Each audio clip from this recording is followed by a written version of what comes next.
everybody, welcome. I'm Daniel G. Garza, and this is another episode of Put It Together Conversations. Welcome to the show. It is a special episode on Thursday.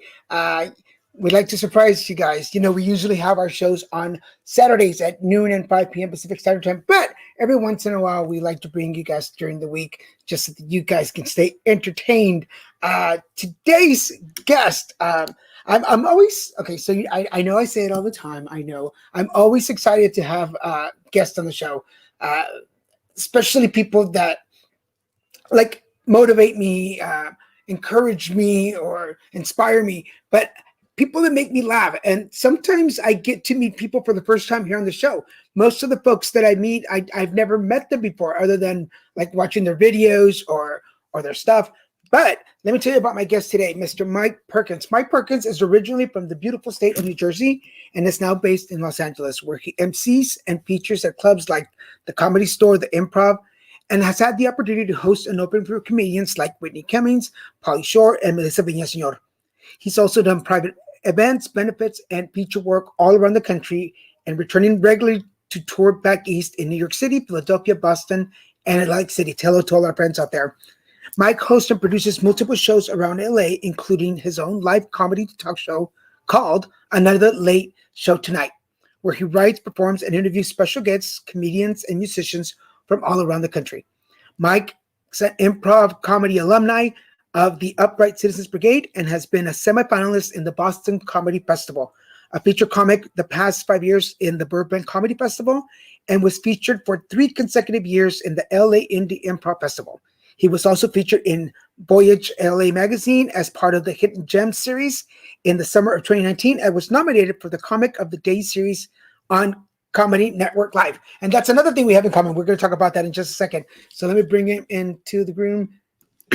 Hello, Mke. Man, what an intro. Man. You know, do you know that dude? He sounds really cool. I got some chills like hearing about myself. I'm like, I did that stuff? I don't know. That's all you. That's all you. Because some days you eat like an entire bag of chips and all you do is watch Netflix, you know, and then you're like, I haven't done nothing all day. And then I'm like, no, wait, I've done some stuff. All right, I've done some good stuff. You know, I feel the same way because sometimes I do, like in my public speaking stuff, I do presentations and they'll read my bio and I'm like, who's that Mexican? I want to meet him. Like, he's cool. I don't do shit, but he's pretty awesome. Yeah. Well, thank you for having me. Thank you so much. Yeah, this is awesome. As I was reading your bio earlier, and I forgot because I read it a while back when you sent it to me, but you were featured in Voyage LA. Yeah. I just got an invitation to be in their 2021 series. That's what I'm talking about. Yeah, so we have that in common. About. Hell yeah. So there we go. That's awesome. For those of you that don't know, I was featured in one of the same magazine, Brothers magazines. Yeah, there's a sister magazine. I was featured in their Entrepreneurs to Look For in 2020, and then they reached out to me this year to see if I would be in their 2021 series. So it's pretty cool. It's awesome. Yeah, I actually still have it right here.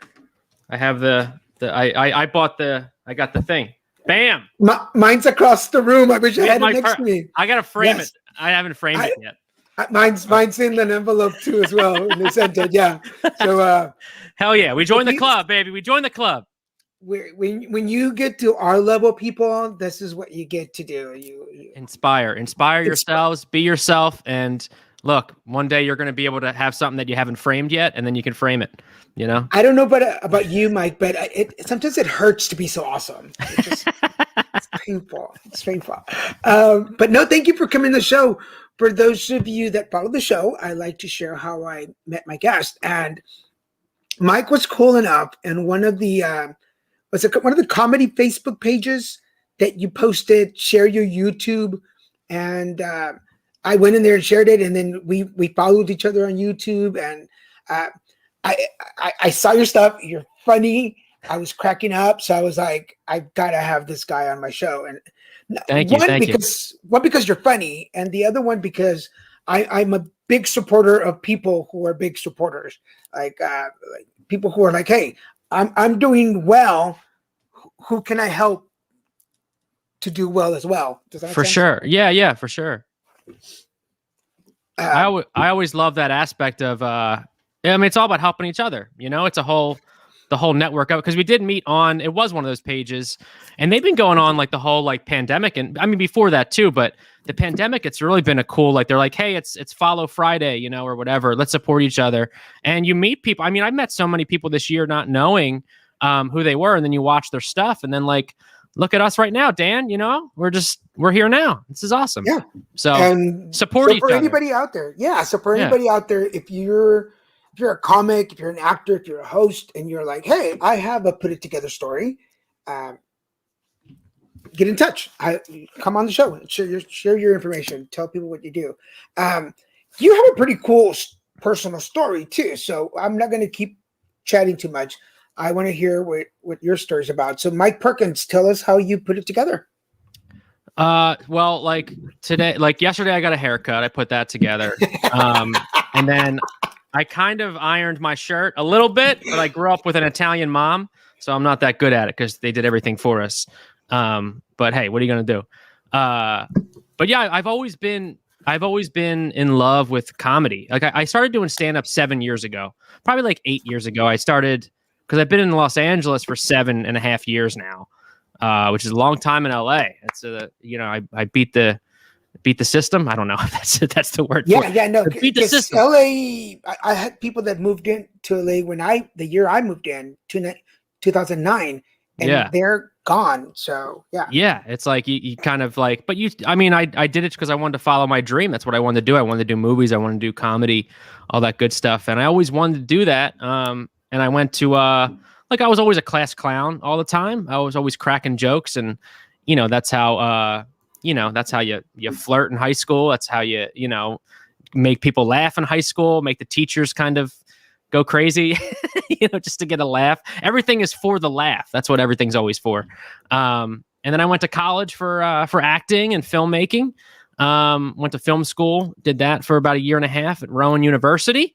If you want to kind of steal my identity, I was there in 2010. And then, then I got to produce some movies back home after film school. Didn't really get into stand-up comedy yet. I did it like one time in like 2010, and then I just showed everybody that video for like the next 2 years. I was just like, I did. Never got on stage after that. And then when I knew I was moving to LA, I started getting at open mics again, and then I just kind of moved out here March of 2014 and hit the ground running. So been doing it ever since. So before we move on, because we were talking in the pre-production meeting, did it work? Did being funny work with the girls? Because I mean, everybody knows I'm gay, so it obviously didn't work for me. But does it work? I mean, that's all I got. So it works, I guess. It's funny. Are you a fan of Lil Dicky, the rapper? Mm-mm. He's got this one song. He's like, what does he always say? He's like, and we the funny do because we getting pussy with our personalities. We getting pussy with our personalities. And like I don't know. I just always been funny. I never been that like, I don't know. Like I don't work out and stuff and whatever. I mean, I guess I could. My joke of that was always like, listen, if I worked out and got all like jacked and stuff, then I'm going to be like too perfect. You don't want me to be too perfect because my personality's already A+, ladies, So as I said in the beginning, sometimes it hurts to be us. But when you were, but you got to be funny. I mean, anything in life, whether you're at like a dentist appointment, you're at a grocery store, whatever. It's always the humor of being funny just always sparks conversation. It always just sparks, I don't know, people. Yeah. And picking up girls, they always love the funny guy for a while. Yeah. Then they're like, you don't take anything serious. And I'm like, I'm a comedian. What do you? Okay. When you were in school, what was your, like, what did you want to be when you grew up? I always wanted to be the next Adam Sandler. I always thought he was always one of my idols. I mean, I remember like 7th grade quoting Billy Madison all the time, like penguin, just like, it's funny. I actually learned, this goes into it too. I learned something in UCB, and it was very great advice I got from Johnny Meeks in UCB. And when I took improv classes there, and he's like, it's always, you could be a big Simpsons fan And because he was a big Simpsons fan, he's like, you can always just kind of like, anybody can say jokes, but to be able to create them and make them, that's what makes it the best. That's what makes you the best you can be in this whole business of it all. Because everyone can quote and do that stuff, but to make your own stuff and be like step over the line of doing that, that's what kind of makes you a comedian, I think. So like me quoting Billy Madison stuff kind of brings me into that comedy world. But then it's like there's that point where you have to be like, I want to make my own stuff. I want to do my own comedy. And then you want to become the next. We always want to. There's that cliche saying too, is like, don't be the next somebody. Be the first of yourself. So like, but I admire to be or inspire to be like Adam Sandler makes movies with his friends, and that's the best part of it all, is hanging out with your friends and collaborating. And I mean, that's what we got. That's what started. That's what started this show, was that I wanted to hear my friends' stories and share them with other people. And so I put it together podcasts, which we just ended a 9-year run with the podcast. And we continue. Wow, there you go. So, 9 years. Yeah. Thank you. Yeah. That's amazing. So, take that, Mark Maron. Just saying, 304 episodes. Hello. Wow. That's awesome. Because it takes, I moved here from Texas, and I, honestly, people know my story. I moved from Texas because I was in love, and I followed my boyfriend to California, and then we broke up 3 months later. So, haha. But to move all the way from and New look Jersey, at you now, Daniel. Y'all crazy. I'm still here. But to move literally cross country to follow your dream, that takes balls. Was there a pep talk that you gave yourself? Was there something you told yourself in order to make the move? Well, I always had it in my mind, like after I graduated college, I'm like, I wanted to save up money and move to LA. But obviously when you say like, oh, I'll do it next year. I was going to go with a friend back in like 2007, and then he couldn't go. So I was like, oh, let me just go back to school. So I went back to film school, and then like, there's always that, if that's a thing to take away from anything, is like, there's always going to be another stepping stone. Just do it. So then you can just move on with it, because if you're like, well, I got to hit this goal. Hit your money goals and stuff. But at the same time, it's like, don't be too over prepared, because then you're never going to make the move. So I think like I was going to move here in 2010. I came out and looked for places, and then it took me 4 years to get here. So, and then I went through the opposite. I went through a breakup and was like, and I I used to work at a casino back on the East Coast because I'm Italian, that's what we have to do, is work at a casino. But I remember I told myself I was going through a breakup. I put in for a promotion, and I'm like, if I don't get that promotion, I'm moving to LA. And then I didn't get the promotion. So I'm like, I'm moving to LA. So like at the time they told me I didn't get the promotion, I was like, cool, I'm moving in February. So wow, that was it. And I told myself, I'm like, if I get the promotion, then I'll stay for another year and see where it goes and save up more money and blah, blah, blah.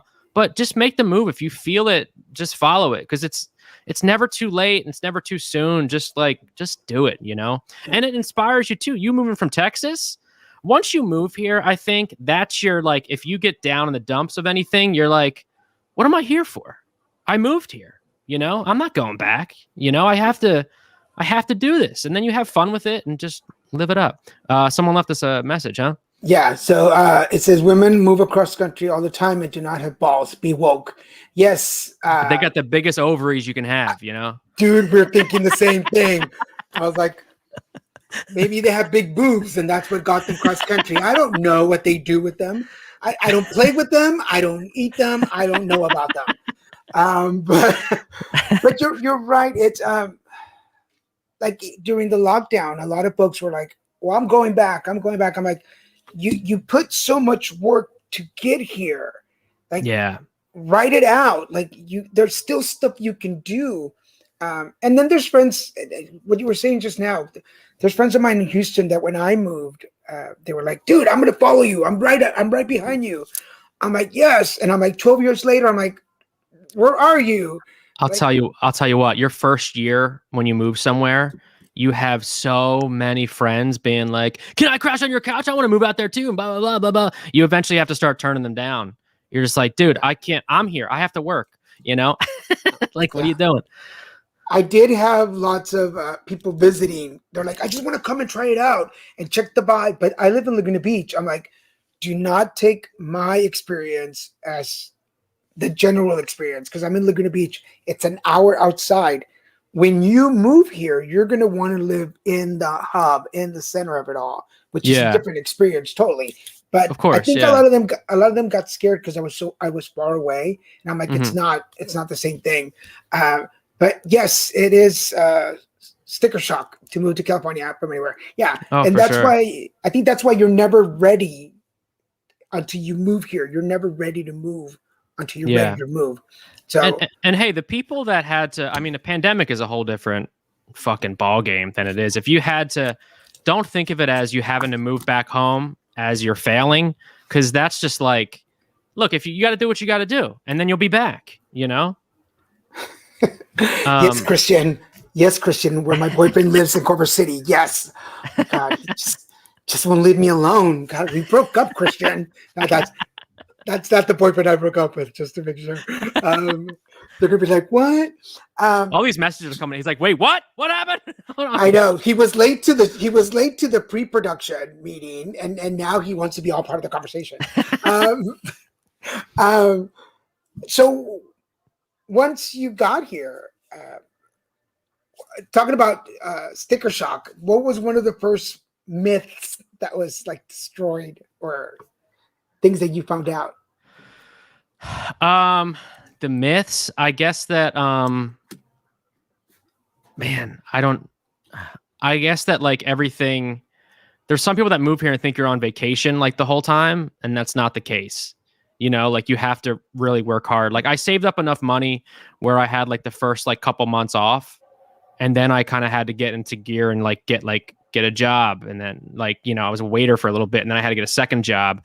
Then I was working 3 jobs at one point, so like you have to kind of get in that mindset where like, hey, it's not a vacation. I got to work hard and keep doing this. But my first 2 or 3 months that I was here, like I was taking improv classes, doing stand up every night. I was just like hitting that ground running. And then not just kind of taking that, because I wanted to know like, this is my time off. This is the time I have saved. So like make connections, do that network. And it's also like everything takes time though. And with anything, I've been out here 7 years and I feel pretty accomplished for what I've done, but I still have so much more to go. Like I'm not like, and we all live right next to the beach, You can go from the mountains to the beach. That was one thing my friend Emily gave me advice on, because she lived out here like a year or two before me. She said, don't let this city ruin you. And what she meant by that was because there's so much going on. And like I would go out when I first got here, like my buddy Luke lived out here too. And he would want to like go out to a bar every night and do this and that. And I'm like, I just been fucking like $300 this week, on that type of stuff. So like, don't let that like ruin you, because that'll like just put you in a hole too, where you're just kind of, I mean, it's a whole different thing of partying all the time, but like also like take a pace with that and realize like what you're, how much money you have and all that stuff. And is that going to benefit you? Like, are you just going out to just like hang out, or are you going out to network and stuff too? So like, that type of stuff too. Yeah. Cause there's a rude awakening that happens. Like I moved here from Houston, and I was already doing some acting in Houston, but in Houston there was about 5 or 6 guys that we looked alike. So there would be a general casting, like, hey, we need a guy like this. So we would all show up. We would be at the same casting, like, oh, hey, how you doing? Haven't seen you. How did that thing go? Oh, it went great. And then we would all audition, and we'd all wait for each other, and then we'd all go eat. Hang out and stuff. Yeah. And then I moved to California, and the first agent that I had sent me out for a Bud Light commercial and description. And I'm like, well, this is going to be like Houston. I got this. I show up and there's 100 Daniels. We all look alike. And I'm like, what the hell? Like it was really crazy. It was really crazy. I'll tell you what, if I didn't have stand up or improv, acting is so fucking hard and devastating, because if you're not getting parts and all that stuff, and it's like a whole nother ball game, you're like, I don't know. It's just like, because there's so much failure in it. And it's not failure, but there's so much, I guess, what's the word for it? Like disappointment, where you don't get that part, you don't get this. You can go out for like a month or two and not get anything, and then you get something or whatever. Like there's so much of that. So like be prepared for that. Just be happy of yourself and keep working, you know? Yeah. Unfortunately, I'm at the age now where I'm supposed to be a sugar daddy, but there's not enough in the account for be a sugar daddy. So, yeah. Trying to find a sugar mama. You know, I'm still trying. I'm like, 20 Howard bucks is 20 bucks. Roman! Howard, That's how my you doing, man. sir? Good to see you, man. Oh, Howard, thanks for watching. He's the best. Rejection. Oh man, rejection. There it is. How do you deal with rejection? I mean, not that I think you do, but in like relationships or just acting? you are they? What's the difference? How do you handle each one? It's all the same. No, I actually, well, that's like the thing. That's a tip, like doing stand up and improv is like, I don't care about it. Like you have to care about it because you want to do it, and you go to that audition or you send in a self tape and like put your best, put your best out there, but don't think about it after that, and it's easier said than done. But like at the same time, it's like, how many voiceover things I did during the pandemic? Like I was just like, my agent just kept sending it because that was the only thing that was there, but like I didn't get any of them. It was like 100 or something. I don't know. It was like a lot, but it was like I would just do it and just forget about it, Yeah. I mean, don't forget, because then you're like, that day comes if you got booked for it or not. But, don't let it get to you. Keep rolling with it, And that's what stand-up and improv teaches you, is just to kind of just keep rolling with the punches of it all and just kind of being like, just having fun in the moment with it, Is that what you, or do you have a, because I'll be honest, once I get that no, I'm like, it's taco time. Like I'm getting tacos. Like but people that know me know that tacos is my vice. I don't drink, I don't smoke, I don't do drugs, but I eat tacos. I eat tacos, or I buy a t-shirt. I have a collection of over 250 t-shirts right now, because every time I get sad, I buy a t-shirt. I'm like, fuck this. That's so funny. But do you have that makes laundry day worse too? You're like, God damn it. How many t-shirts did I buy? Dude, because you keep thinking, I have more t-shirts to wear. I have more t-shirts. And then by the time you realize that the hamper is this tall. Your boyfriend's like, throw that out. You're like, no, that was my co-star. Okay, I can't. No, I couldn't do it. Okay, well, this is going to make you, this is new. I wore this. This is the first time I wear this shirt on this I love it. Episode. And I picked it out for you. It's all for you. That's the best. I love it. But do you have... like, are you really that thick-skinned, or do you have a perk me up thing that you do to bring you back? I think, growing up on the East Coast too, and it's nothing against people that like are from like the Midwest and stuff, but like, I feel like I grew up with thick skin. You're constantly getting made fun of or just breaking each other's balls and stuff too. So like, I've always had that thick skin. And working in casinos too, like you just getting yelled at by like random people. You just have to have that thick skin. And for rejection and stuff too, like you get to the point in stand up where when you're bombing on stage, it's hilarious to you. So you're like, none of my stuff worked. So like talking about that, like I would have like, I'm like, you know what? This is In-N-Out Burger kind of set. Like I did pretty good. It's 1:00. I'm going to go to In-N-Out Burger. But if I did bad, I'm fucking going to Carl's Jr. because it's closer to my house. And I'm like, just give me whatever. You know what I mean? Curly fries. Fine. Whatever. It's like that type of thing. But, I want something off the dollar menu. What? Yeah. Yes. Yeah. But all of it. Yeah. I think the best thing to do is just laugh everything off, do you think all actors would or should take a course or more in stand-up comedy? I think everyone should at least try to like get into that field. You don't have to be a stand-up comic, but like, it's something on your tool belt, take an improv class, and not like an improv, like take a comedy improv class, like UCB or Groundlings or something like that, just to get your feet wet in it. And then you never know. Some serious actors end up taking a comedy class and they end up being like the best comedian in the world, or whatever. You never know. Or the same way, a comic could be like, they could take look at, I'm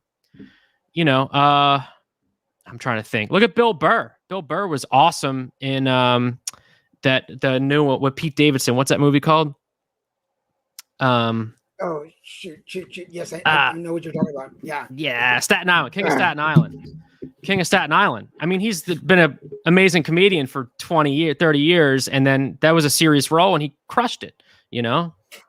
It's always, you never know. I always say that everybody in life should take an improv class at one point, because it makes you, it gives you the ability to take on whatever happens. Like any situation that goes wrong or doesn't go your way, your mind is ready to go for it, and it just change it any second. Does that make sense? Yeah. And always be open to learning and growing too. I know, like, when you first start, a lot of people were like, I don't fucking need to take a stand-up class. I'm fine. I'll just go on the mics, baby. But it's like, yeah, you can do that, but like, it never hurts to learn something new. That class you take, you might learn one new trick, and that like completely change your perspective of everything, Yeah. Because the first thing, when I was here on vacation in 2008 with said boyfriend, and before I left Houston, I signed up for an improv class. So the summer that I was here, I was going to be here for 8 weeks. I took 8 weeks of, once a week of improv. So then when I finally moved back to California, I just called them back up and I said, hey, I live here now. And when I went back and signed up for the classes, they were like, well, you already did the training. Do a couple more training classes and we'll throw you on stage with the group. I was like, kick ass. So it really, but as a public speaker, as an educator, as a presenter, as an advocate, there are times when you're on stage and somebody throws a question or a comment, and you're like, I got this. I'm ready to go. Like, I got this. Yeah. So it works. Yeah. We have some more comments. A lot of big names came from the Groundlings. Yes, that's what they did. Of course. Yeah. Hello, Stephen. Thank you for joining us on the show. We appreciate you being here. And one more comment. Improv is actually really, really tough. Yeah. Until you try it, you just don't know. Yeah. I believe everybody should give it a whirl. Make the move. Try it. Do stuff that scares you. Let me just remind everybody, you are watching Put It Together Conversations. I'm your host, Daniel G. Garza. My guest today is actor, comic, producer, Mke Perkins, and we're talking about moving to LA, struggling and thinking on your toes. So stick around for more conversations. Don't go away. Please, if you're watching us on Facebook, LinkedIn, YouTube, or Twitter, be part of the conversation. Post your comments, and I'll make sure to show them on the board so that Mike can answer if you have any questions. What to date do you think has been like, okay, this is my biggest achievement. This is the thing that thing that my mom brags about. My biggest achievement. Damn. I don't know. I think one big achievement I always think was Jimmy Fallon has always been one of my idols.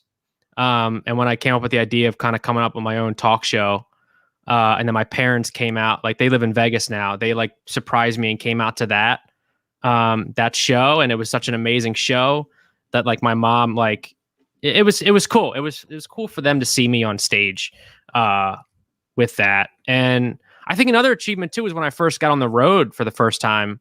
My buddy Brian McDaniel took me on the road to feature for him.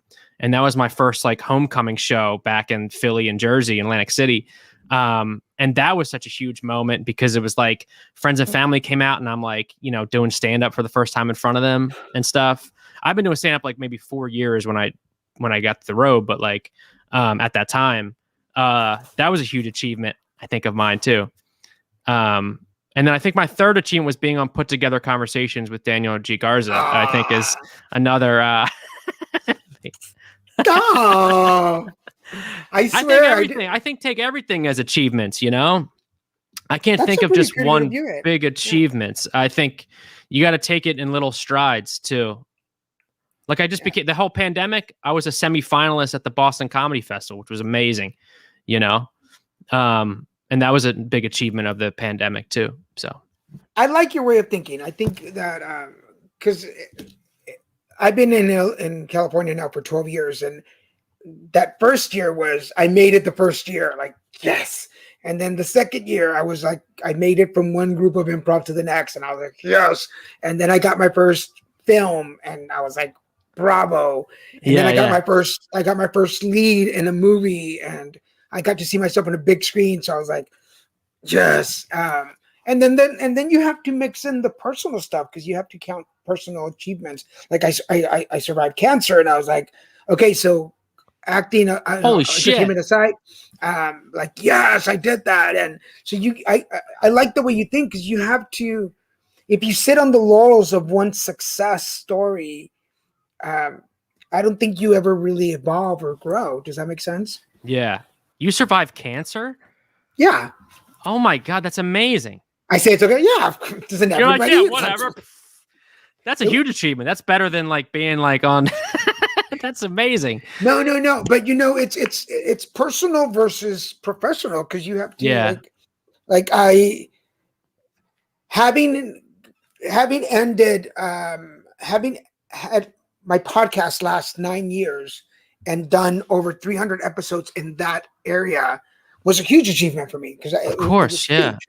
And then for the people that watch, I do say every time I have a guest, I'm like, I have a very special guest, and I'm very excited, because every new show is exciting for me. It's like I get to hear somebody's story, and here you are. You've been to the Celebration with Christian. Solid. I mean, is it cement solid? Is it quicksand solid? Like, it's up in the air right now. We really don't know. What's the most fun experience you've had on the road? That's for you there, Mike. Oh, I would say going back to feature back home. That was a really fun experience. During that too, our buddy Adam Glynn, who was opening with us also, he's like a big TMZ guy, and he got us into like this like pool bar in Atlantic City, like free and stuff. And like, we're not like, me and Brian aren't like club guys, you know, and they had like, Adam got us like up in the DJ booth, and we were shooting off like the fucking like the air cannon and stuff like that. That was crazy. That was a weird road experience. I think too, I got to go visit my when I did a couple shows in Boston and Albany. I feature at the Funny Bone with my buddy Steve Rinaldi. I'm just name dropping on my friend Kelly McFarlane, and I'm pretty impressed right now. I'm pretty impressed. So yeah, that was cool. I felt like a comic then, because I flew into Boston, got to meet up with Carolyn and Kelly, and then I did a show there, and then I took like the train to get to Albany. So I felt like a real comic doing that stuff, you know. And that's always cool, you know. That was always cool. There's a pride that comes with going back home and being in front of people that saw you grow up, and that, you know, they supported you, but they were like, who knows how far he's gonna get? Like, who knows what he's got? Can you tell? I mean, I make sure that I like every one of my ex-girlfriend's posts, so then she comes to my page and then sees how good I'm doing. She posts like a grilled cheese sandwich. I'm like, heart. And then she asks, like, wait, he liked it? Click on mine. I'm like, I'm on Put It Together Conversations, baby. You know? Take that. That's also, right. I love your grilled cheese sandwich. All right. Is that code for something? I want to make sure that we're not. No, because she had a grilled cheese sandwich post. Okay. It was a callback to a bad joke I just said 2 minutes ago. But gotcha. A real grilled cheese sandwich. But it could be a code for something. I don't know. I thought it was straight code for something. I don't speak straight, so I'm like, we got a grilled cheese sandwich over here. Real grilled cheese sandwich. Girl, I really dig your cheesy grilled cheese sandwich. Oh, that's funny. What? Going back to that, yeah, there's I think a level of like pride. Do you walk into your space? Do you think that, I don't know if this Christian's gonna make sense or not, but as we're talking, like, how much further do you have to go, or how far do you think you've gone in your career?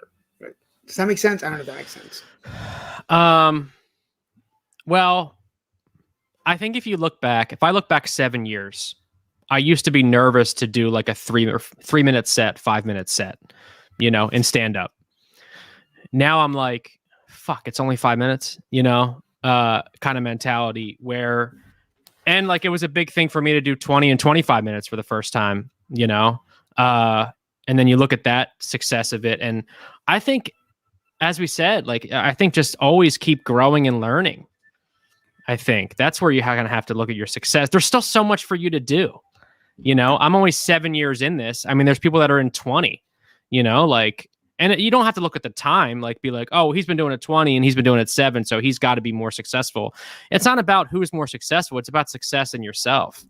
So it's more of like, am I doing good? Like, I know, especially right now with the pandemic, I feel this way too, is I always have that FOMO, you know, that fear of missing out of like, oh, these people are doing something and I'm not doing anything right now, or this and that and blah, blah, blah. But like, you got to think of what you're doing yourself and how you're trying to make yourself better. Maybe you're doing more podcasting. Maybe you're writing a little bit every day. Maybe you're doing some videos on social media.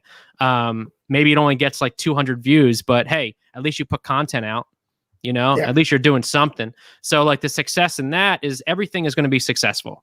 It's how cool. do you avoid comparisons? How do you avoid looking at somebody else's journey and going, oh man, like, because we all do it. We all do it sometimes. I mean, I think it's inevitable that as a human being, to not look over to somebody else's career or our peers and go, shit, like, look at you. But then we have to go back to ours. How do you avoid that? It's hard to avoid, especially in the pandemic, because you're like, but you have to avoid it. You have to realize what you're doing is going to be good too.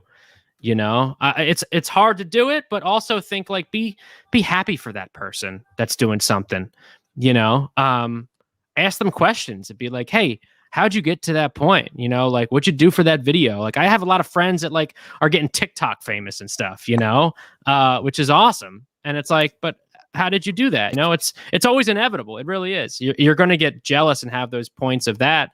But I mean, I don't know. You have those lulls, but that comes with the territory of it all. And you're going to feel that way. Just don't be so down on yourself.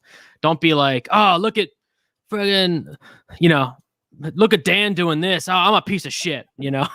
Like, you don't have to feel that way. Be like, look at Dan doing that. Like, wow, it's amazing. I wonder what he's been doing. How does he motivate himself to do that? And then do it yourself. It's easier said than done once again, but just keep doing it. You know what you do? You get Daniel Garza to read your bio at the top of a podcast, and then you're motivated. I can do it in English and in Spanish. And by the way, thank you, Stephen, for mansplaining how to write that out. I know how to spell it. I just couldn't say the damn word. Thank you, Stephen. It was inevitable that I was going to spell it wrong too. I don't know how to spell it. There's no spell check on here. I'm not even going to try to pronounce it anymore. Screw you, Stephen. I asked this because we're both. We met on the comedy pages, and there's always somebody who's like, well, so and so is not even funny, and they're doing this, and it's sometimes you're like, I gotta step back from that energy. I can't be suckered into somebody else's black hole. Of course, yeah. Does that make sense? It's just the negativity of it all. Why, like, you just can't have the negativity in it all. You can't be like, oh, fucking Daniel's not funny at all. I'm funnier than Daniel. No, Daniel's doing something different than I'm doing. So it's completely different. If we go to a show together, if we're on a show together, 10 people are going to love you a different way than 10 people love me, you know, or, you know, whatever. It's just do your own thing, and good things are going to come about it, is what I feel. And, the question on the board right now is, when do we see you on Netflix? I'm on Netflix every single night for about 5 hours. And I need to write more to get a special. No, but that's the thing too. Stephen brought up a very good point. You can't have outside advice kind of attack you either, because that's a thing of people. Nothing against Stephen. Stephen, thank you so much for watching. But everyone back home, Daniel, everyone back home in Texas, everyone back home in Jersey, I was like, when am I going to see you on Netflix? When you're on Netflix? You going to be on Netflix? When's Netflix? Netflix. And then you get in your hands like, oh, fuck, I got to get on Netflix. Netflix is the goal. Blah, blah, blah, blah, blah, blah. But you can't. Maybe I don't really need a special. I'm doing fine, you know? There are some comedians that fucking record a special after doing comedy for 2 years. And you know what they do with that special? they throw it the fuck out because they didn't learn anything. You know, I want to be on Netflix. If they came to me, perfect. Will I film one eventually? I would love that. But yeah, I'll be on Netflix later tonight, just watching. Chappelle Show is back on, so I'm watching that now. Text me what you're watching, and I'll watch it with you from my house, and there you go. We'll bond over that. I love it. But it's true. One of the things when I told people that I was taking a stand-up comedy class, and the first time that I went on stage, they were like, "Well, say something funny." I know. Like, your mama's funny. You want me to say her name? I learned being Latino and an actor and not being that many opportunities. I was like, you know what? I'm just going to launch my own talk show. And then and my partner, me and Christian launched our own talk show. And then doing card readings, I launched my own card. I'm like, well, screw it. Let's launch our own production company. Like, if nobody's going to give us the opportunity, just do it. You do it. You do it. Yeah.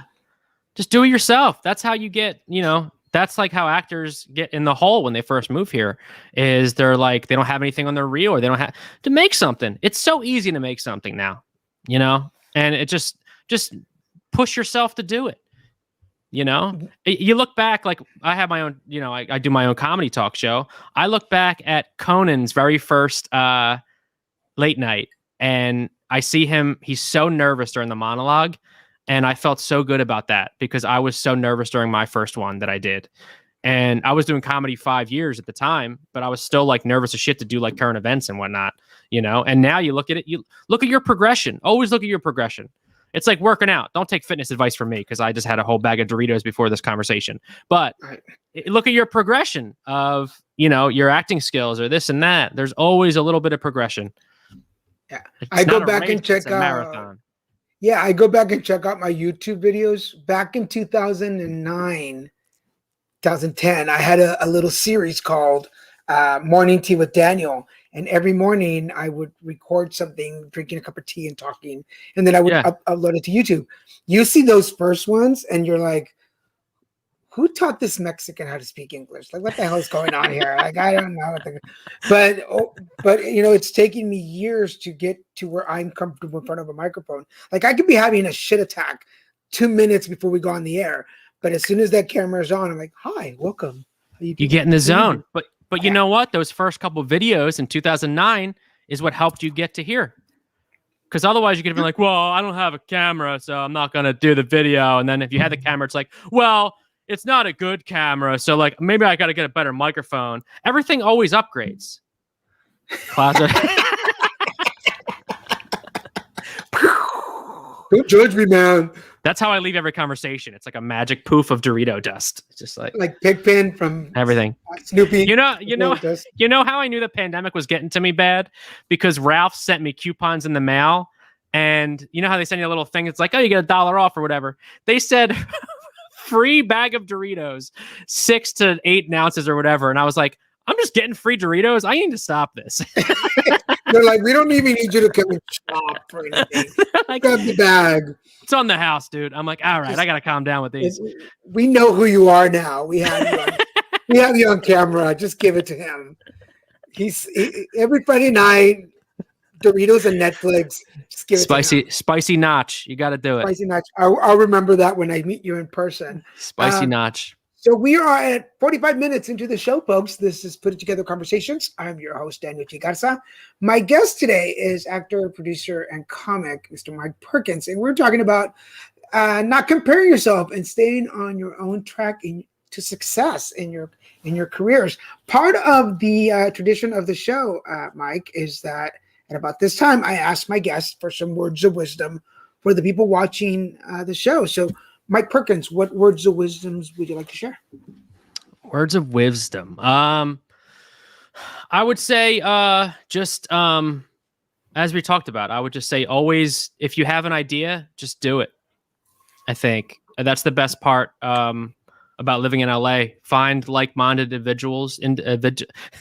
Learn how to say individuals correctly before you say it on a thing.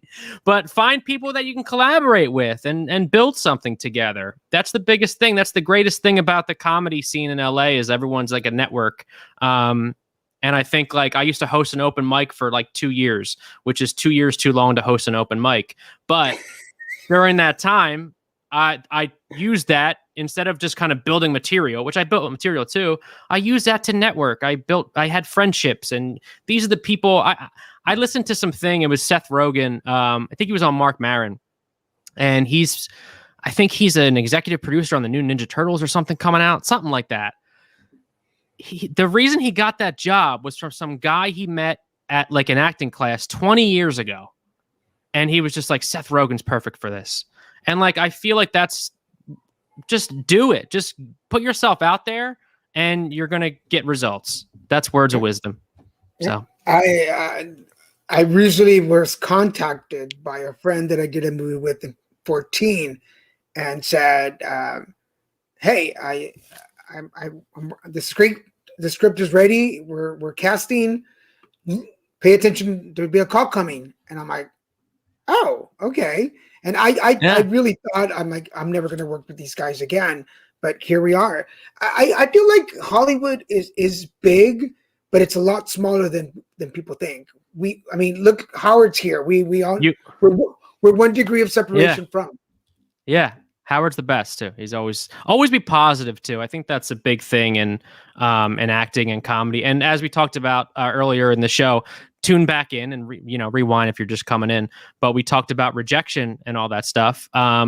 Always be positive in that rejection. What'd you learn from that audition? What'd you learn from that show? Did you try something new on stage? It didn't work, but you got something out of it. Did you go to themikeperkins.com? That's what you can do to better yourself. That was smooth, dude. Smooth. I like your style. Will you just come and be on the show all the time? Always. I'm here. I recently had the opportunity to open for a friend of mine, and I was very cocky of the fact that I had all this material that I've done. Like, of course I can do it. And then I get there, and he had told me it's a big Latino population, so it's right up your alley. Like, you got this. I show up, and it's all white people, and like all my Mexican jokes, all about the chanclas and the grandma. Like, there was one Hispanic family, and I just looked at them the whole time, pretty much. But I did panic, and I remember panicking. And on the way home, because it was out in Riverside, on the way home, he was like, "What did you learn?" And I was like, "Fuck you! I don't want to learn anything right now. Like, fuck you, man." But I had to like really look at myself and go, "Wow, you really were not as prepared as you thought you were. And you really got to work on that." So it's true. You got to take those moments and go, I could have been like, I'm never going to do this again.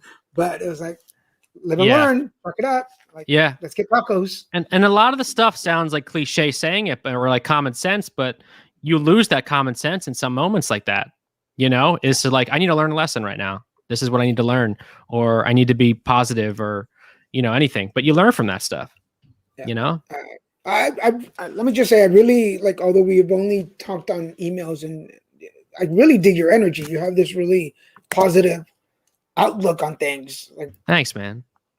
Like, I'm sure you're equally as nice in person. So I'm going to guess. I don't know, maybe. I hope so. I'm reading from a script this whole time. I thought so. No, I try to be. It's awesome to meet you too. I can't wait to meet you in person once the, LA's back in groove, and step by step, day by day. And then the roller coaster goes down. That was a step by step reference. Remember that show? The show? Yeah, I was like, are you referencing the show? Are you speaking of Miss Suzanne Summer? I love that. Patrick Duffy. Hello. You've gained a fan, Mike. There you go, Mike. See, one at a time, baby. One more.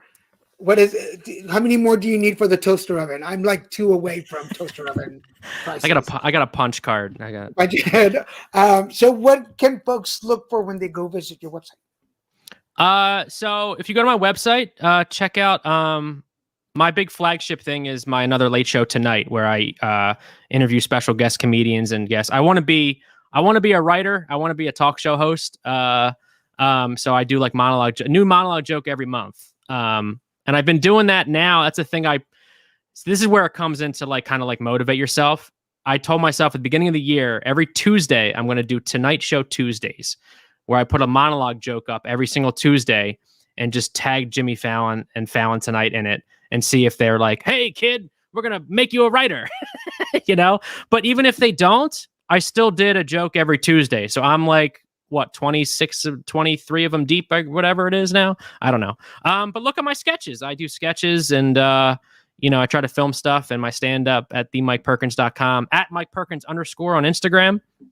I do videos. I try to do videos all the time. And yeah, I just always try to make comedy. That's what it's all about. Just having fun with it. Oh, here we have another question on the board. Hold on a second. Cool. Would you work on sitcoms as a writer? I would love that. Yeah. I was actually during the pandemic, I was taking some like Zoom workshops to try to like for sketch writing and sitcom writing and all that stuff. Cause you always got to just better yourself. You got to find out how to do it, you know? And I think having, you know, a stand-up background, an improv background and all that stuff, everything works for each other. It's a tool belt. So I hope one day I can work on sitcoms. That'd be awesome. So hopefully, if they bring Step by Step back, I think that'll be great. I'll be I'm going to give you a writer on that. secret that you need for a really successful script. Uh-huh. And this is just between you and I. You need to include a little Mexican in the characters. I'm asking for a friend, not for me, obviously.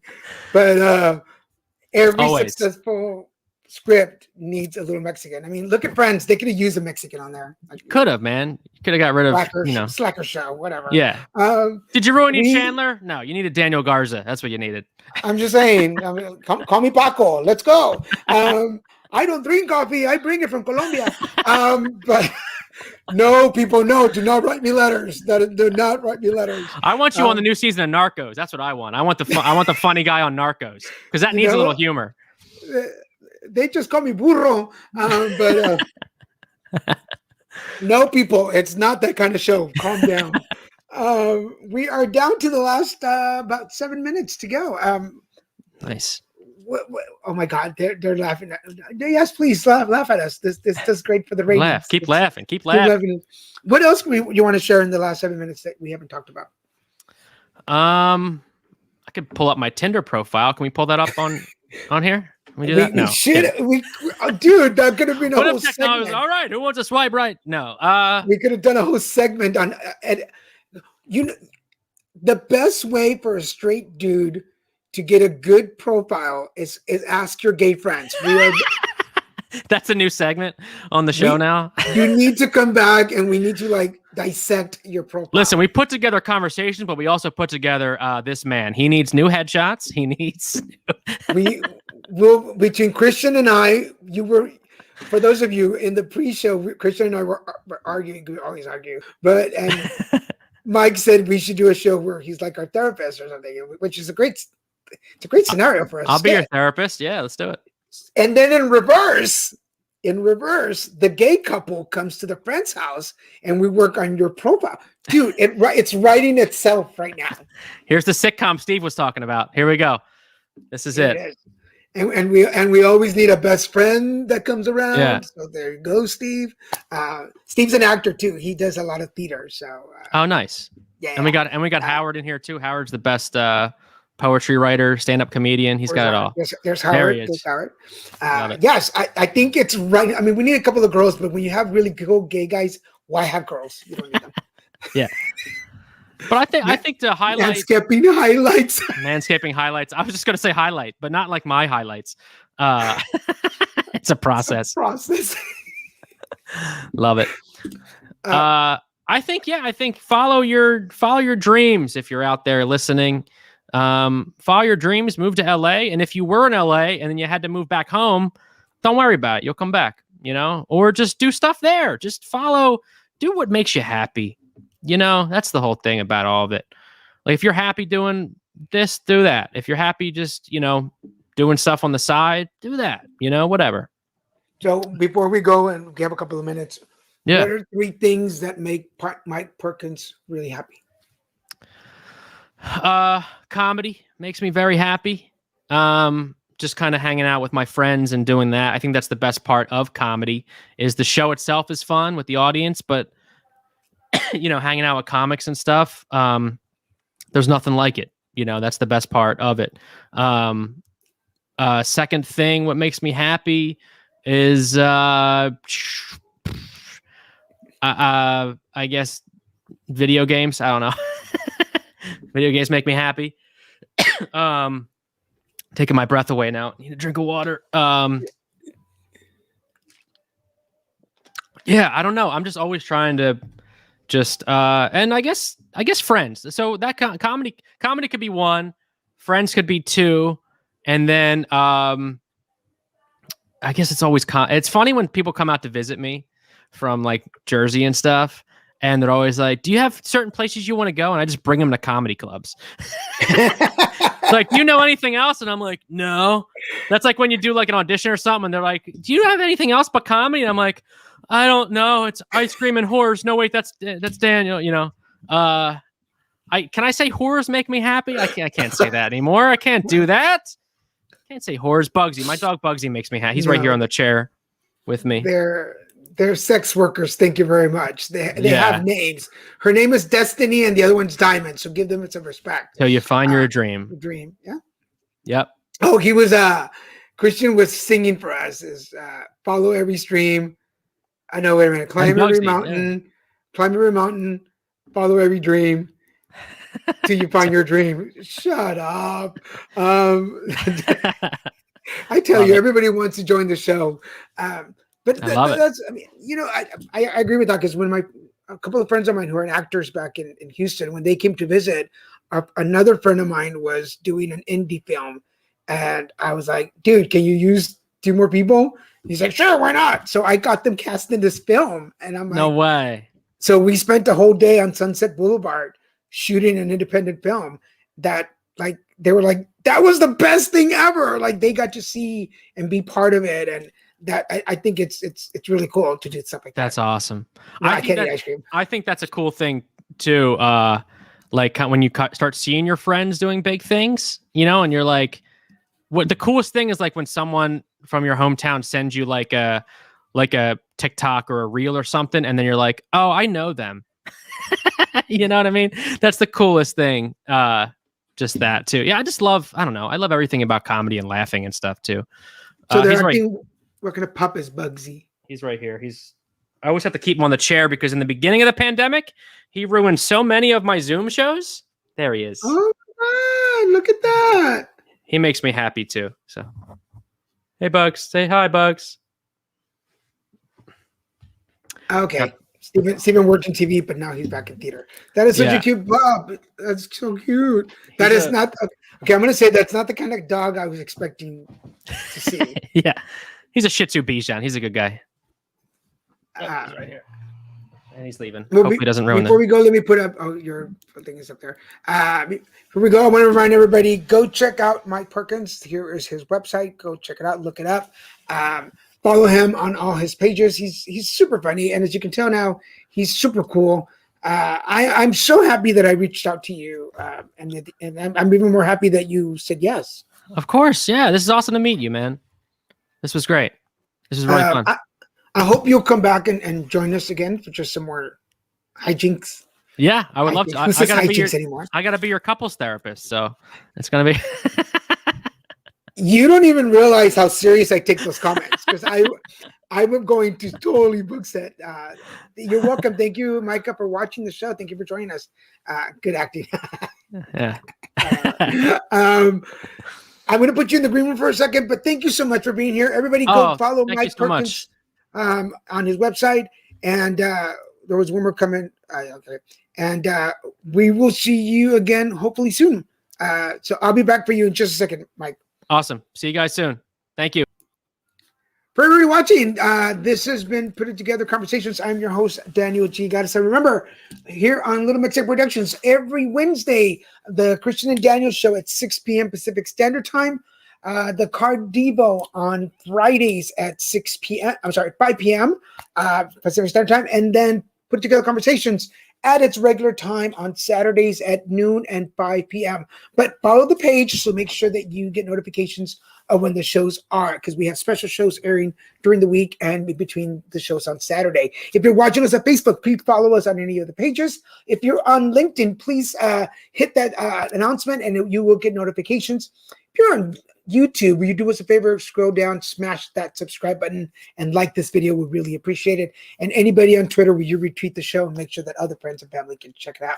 For now, I want to thank Mke Perkins for joining us. I want to thank you for watching us. This is Daniel Garza saying, hey, put it together.